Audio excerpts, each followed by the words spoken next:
L'astuce, la capsule vidéo qui vous permet de comprendre vos leçons de français en moins de 4 minutes. Aujourd'hui, vous apprendrez à créer un texte fantastique d'une quarantaine de lignes, tout en évitant les erreurs grossières.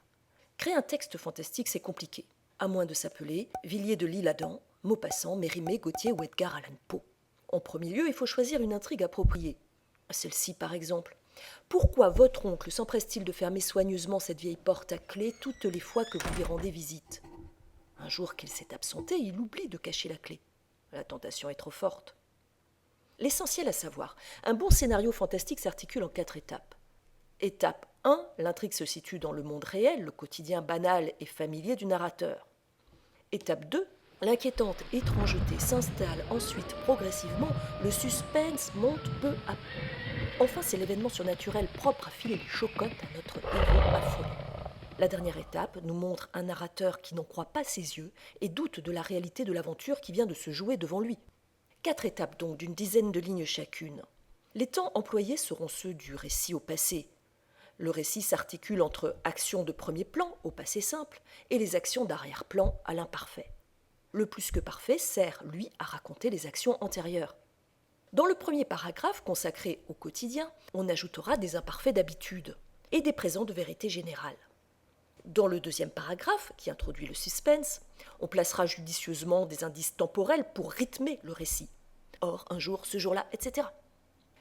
Dans le troisième paragraphe, l'action s'accélère. Soudain, subitement, tout à coup, brusquement, brutalement, avec une violence inouïe, sont les adverbes et les locutions qui vous permettront d'accélérer l'action.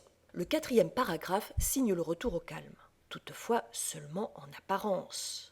Votre récit fantastique est terminé. Dernière mise en garde avant de vous attaquer à l'écriture. Ne vous trompez pas d'ingrédients. Petite fille, fée, marâtre, sorcière appartiennent au conte merveilleux. Vie extraterrestre, mission intergalactique, porte dimensionnelle, c'est la SF. Pas de drapeau pirate, de carte au trésor, de sabre d'abordage, c'est le roman d'aventure. Scène de crime, expertise médico-légale, on est dans le polar. Dragon, magie, lutte entre les forces du bien et du mal, et c'est l'héroïque fantasy. Dernier écueil. Au cours de l'étape 3, Hannibal Lecter découpe votre héros et le mange. Il n'y a pas d'étape 4, c'est le thriller. Dans le fantastique, ce sont les puissances de l'au-delà qui sont à l'œuvre et qui travaillent les nerfs de notre narrateur. Fantômes, revenants, esprits, objets animés hantent l'univers du fantastique. La folie et l'étrange règnent en maître et déjouent les facultés intellectuelles d'un narrateur totalement dépassé. L'alcool, la fièvre, la fatigue ou les troubles mentaux ne suffisent pas à expliquer totalement l'aventure fantastique qu'a vécue votre héros. En aucun cas vous ne devez lever le doute. Je vous le confie, ce narrateur incrédule. À vous d'en faire ce que vous voulez. C'est vous l'auteur. C'était l'astuce, la classe inversée de Patricia Lestrade.